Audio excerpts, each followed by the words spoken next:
Kepada yang terhormat Bapak Ibu dosen dan guru penguji, uji kinerja PPG dalam jabatan tahun 2025. Perkenalkan, saya Sifranhar. Saya adalah seorang guru pendidikan agama Islam di UPT Sekolah Dasar Negeri Sinar Napalan. Sekaligus saya sebagai mahasiswa PPG dalam jabatan tahun 2025 batch 3 di LPTK UIN Raden Patah Palembang dengan NIM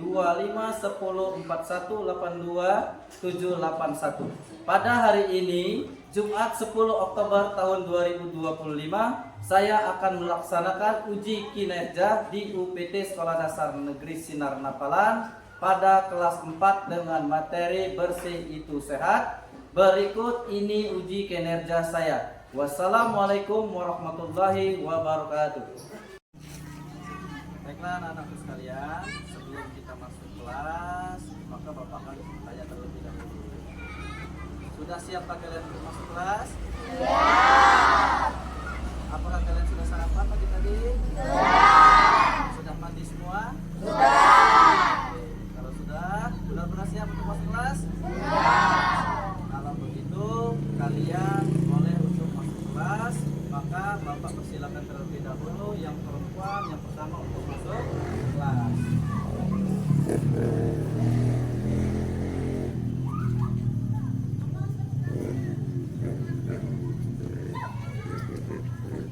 Silakan dilanjutkan yang laki-laki.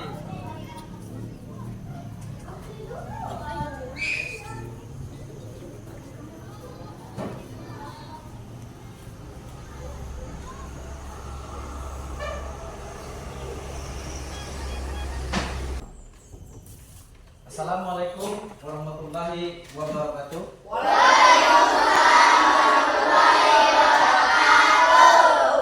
Pagi anak-anak. Pagi. Yes. Apa kabar kalian hari ini? Alhamdulillah luar biasa. Mantap. Semangat ya? Ya. Kalau sudah mengeluarkan suara berarti kalian sudah semangat. Sekarang sebelum kita masuk ke materi, maka di sini Bapak akan mempersilahkan berdoa terlebih dahulu supaya kita dimudahkan dalam menerima pelajaran atau materi kita hari ini. Silakan ketua kelasnya untuk memimpin doanya. Marilah kawan-kawan kita bersama-sama berdoa. Mulai.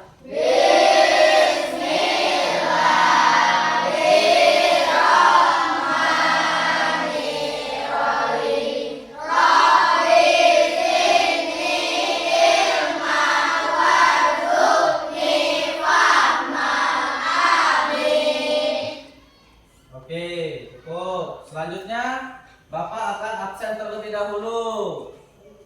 Siapa hari ini yang tidak hadir atau tidak masuk sekolah? Tidak ada, berarti masuk semua. Oke, berarti kalian hadir semua. Sekarang anak-anakku sekalian, sekarang kita akan belajar tentang materi bersih itu sehat. Sedangkan minggu yang lalu kalian telah mempelajari sifat-sifat terpuji.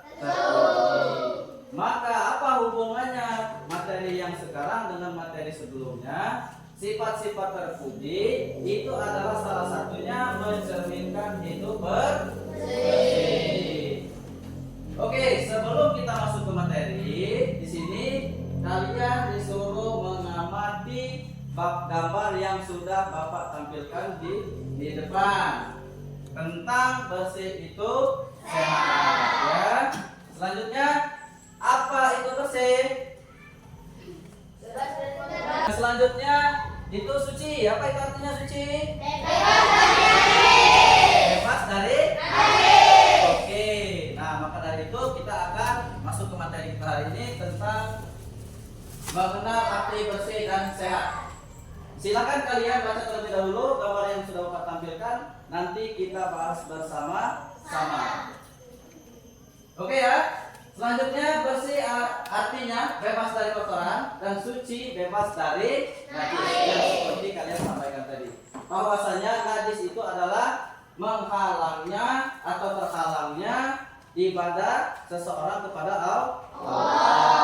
Ketika kita mau sholat, kalau kita terkena najis maka terhalang sholat kita, ya. Kemudian juga itu arti dari contoh-contoh najis. Di depan sudah ditampilkan contoh-contoh najis itu apa saja dan siapa yang bisa menyebutkan contoh-contoh najis. Silakan kalian angkat tangan. Siapa yang bisa? Lewat saya, Pak. Oke, semuanya berarti bisa untuk menyebutkan contoh-contoh najis. Namun kalau terlalu banyak ya, waktunya nggak cukup. Maka Bapak akan pilih 1 atau 2 orang ya. Cukup. Oke, terima kasih anak-anak. Silakan turunkan lagi tangannya. Sekarang contoh najis. Siapa yang bisa sebutkan? Ananda Hafiz ya. Kita pilih Ananda Hafiz. Silakan. Seperti terkena jilatan anjing, darah, kotoran, tinja, air seni, urin. Ya, itu benar nggak daripada jawaban Ananda Hafiz? Silakan Ananda Hafiz dulu. Yang disebutkan oleh Ananda Hafiz itu tadi bahwa contoh-contoh najis. Oke, kita kembali lagi ke materi kita bahwa contoh-contoh najis di situ sudah dikatakan tentunya seperti terkena jilatan anjing, darah, kotoran, tinja dan air seni. Itu adalah contoh-contoh najis ya.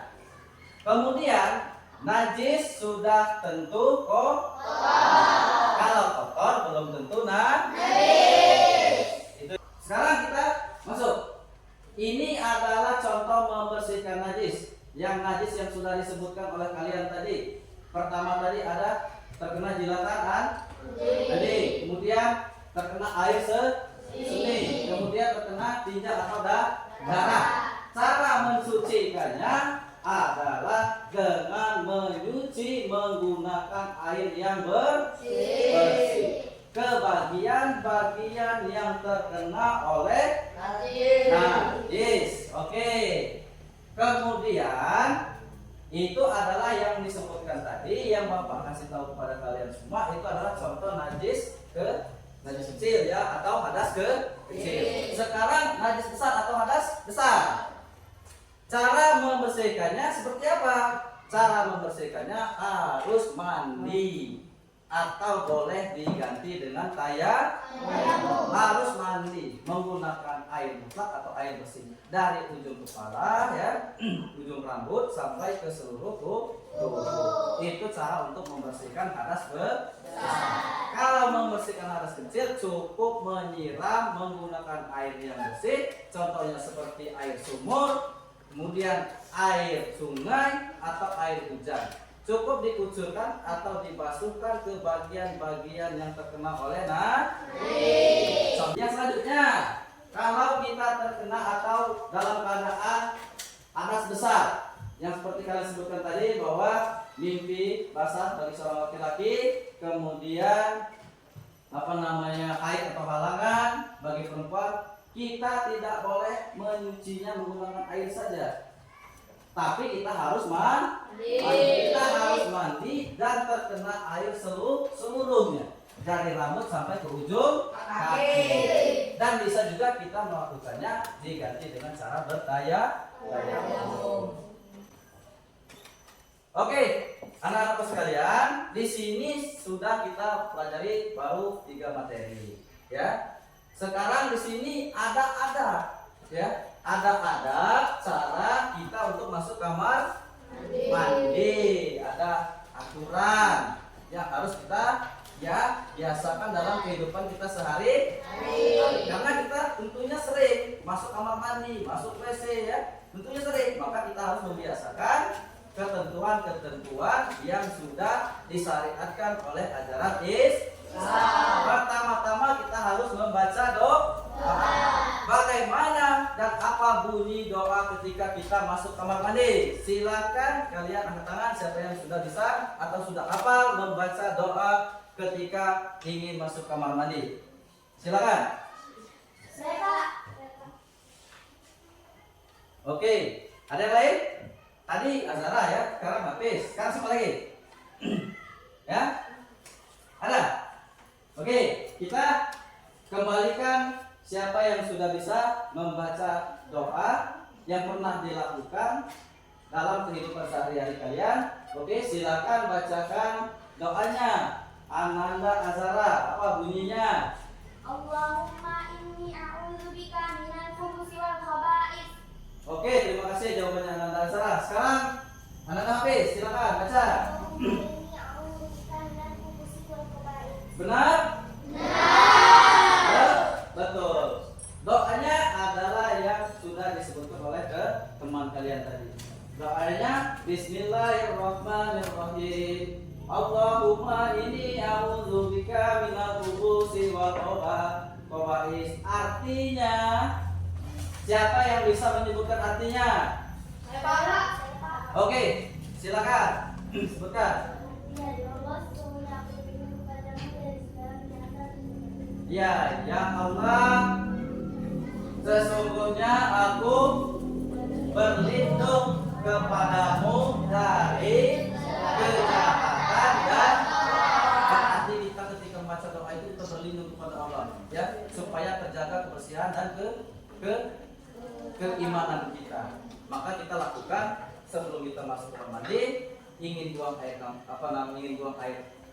besar, buang air kecil, maka kita harus membiasakan membaca doa terlebih dahulu. Kemudian apalagi setelah kita membaca doa adabnya, maka kita akan pertama-tama melakukan atau melangkahkan kaki. Yang pertama dilangkahkan adalah kaki kiri. Ketika kita selesai berdoa, buka pintu kamar mandi, kemudian kita langkahkan kaki kiri. Itu tata cara dan adab tentang masalah masuk kamar mandi. Sebagaimana hadis Rasulullah mengatakan bahwa yang artinya kebersihan adalah separuh dari iman. Dalam artian Rasulullah SAW itu sangatlah mencintai dan menyukai kebersihan. Maka dari itu kita sudah dicontohkan oleh Rasul, maka kita harus selalu menjalankan apa yang sudah dicontohkan oleh Nabi. Sekarang apa bunyinya atau doa dan hadisnya? Yang artinya kebersihan separuh adalah bagian dari iman. Siapa yang bisa membacakan ayat yang Bapak tampilkan di depan? Silakan angkat tangan. Saya Pak. Oke, silakan. Anda habis dulu. At-Turusatul Iman. Selanjutnya siapa lagi yang bisa? Oke. At-Turusatul Iman. Benar? Nah. Siapa yang bisa menyebutkan artinya? Saya Pak. Oke, silakan. Ananda Apri. Artinya kebersihan adalah separuh dari iman. Kebersihan separuh dari iman. Berarti kita harus menjaga kebersihan mulai dari pakaian, badan kita, rumah kita, dan di sekolah kita. Oke, sabda Rasulullah SAW yang mengatakan atau hadisnya yang berbunyi at-turuhu satul iman, yang artinya kebersihan adalah sebagian dari iman atau separuh dari iman. Kalau kita menjaga kebersihan berarti iman kita terjaga, badan kita akan menjadi sehat. Sekarang kalian amati gambar yang sudah Bapak tampilkan, tata cara berwudu. Tata cara berwudu. Di sini ada urutan, ya, supaya benar dalam melakukan wudu. Yang pertama adalah apa? Yang pertama? Ya, membasuh telapak tangan sampai ke pergelangan tangan. Yang kedua apa? Umur. Yang ketiga apa?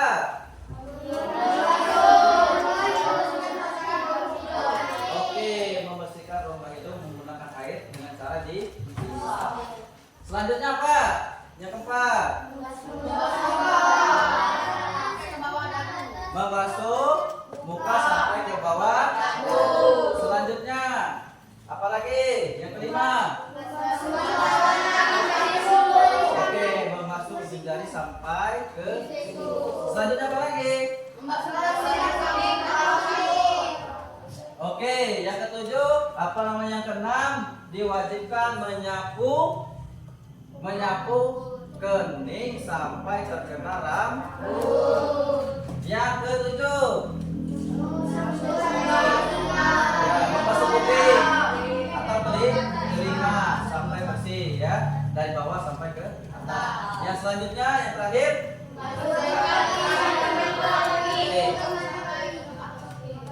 oke, tuh membasuh kaki ya, sampai dimulai dari ujung jari kaki sampai ke mata kaki, betul. Selanjutnya di sini kalian akan membentuk kelompok ya, untuk menguji kemampuan kalian terhadap materi kita hari ini. Di sini nanti kita bagi kelompok ya. Di sini sudah terbentuk kelompok ya, 1, 2, 3 ya. Di sini Bapak akan memberikan tugas kelompok adalah yang Bapak tampilkan di depan, itu adalah tugas soalnya, dan silahkan kalian kerjakan berdasarkan kelompoknya masing-masing. Kemudian nanti maju perwakilan ketua kelompok untuk ke depan kelas membacakan hasil daripada kerja kelompoknya masing-masing.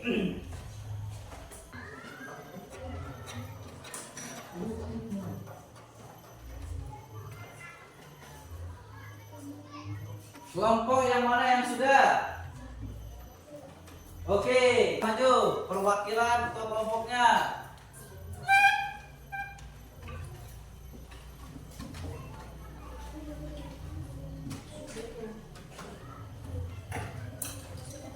Oke, silakan jawab pertanyaannya berdasarkan diskusi kalian. Apa arti suci? Bebas dari najis. Apa arti bersih? Bebas dari kotoran. Apakah ada perbedaan kotor dan najis? Kotor belum tentu najis, sedangkan najis sudah tentu kotor. Contohnya terkena tanah, lumpur, tinta cat, air, ludah. 4. Sebutkan contoh najis yang kamu ketahui. Terkena jilatan anjing, darah, tinja, dan air seni. 5. Sebutkan hal-hal yang harus bersih ketika sholat. Bebas dari hadas besar dan hadas kecil. Contohnya bersih badan, pakaian, dan tempat sholat. Oke, terima kasih. Kita kasih tepuk tangan. Oke, silakan. Ananda. Oke, selanjutnya siapa lagi? Yang sudah? Kelompoknya. Oke, silakan maju. Perwakilan ketua kelompoknya.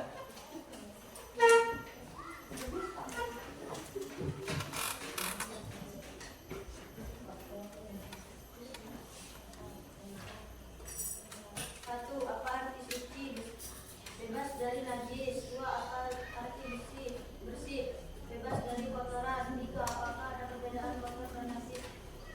Kotor belum tentu najis, sedangkan najis sudah tentu kotor. Contohnya terkena tanah atau lumpur, tinta, cat, air, ludah. Sebutkan contoh najis yang kamu ketahui. Terkena jilatan anjing, darah, tinja, dan air seni. Sebutkan hal-hal yang harus bersih ketika sholat. Bebas dari hadas besar dan hadas kecil. Contohnya bersih badan, pakaian, dan tempat sholat. Oke, terima kasih Ananda. Oke, selanjutnya di sini kalian sudah melakukan tugasnya tentang materi yang kita bahas bersama-sama. Berarti tugas yang Bapak berikan kepada kalian berdasarkan kelompok masing-masing, kalian sudah memahaminya dengan baik, sudah mengenal yaitu arti hidup bersih, sudah pernah melakukannya bahkannya. Maka dari itu materi kita hari ini sampai di sini terlebih dahulu. Selesai sudah pelajaran kita hari ini. Maka dari itu materi kita sudah selesai. Bapak akhiri dengan mengucapkan lafaz hamdalah bersama-sama. Maka kita selesai pelajaran hari ini. Alhamdulillah.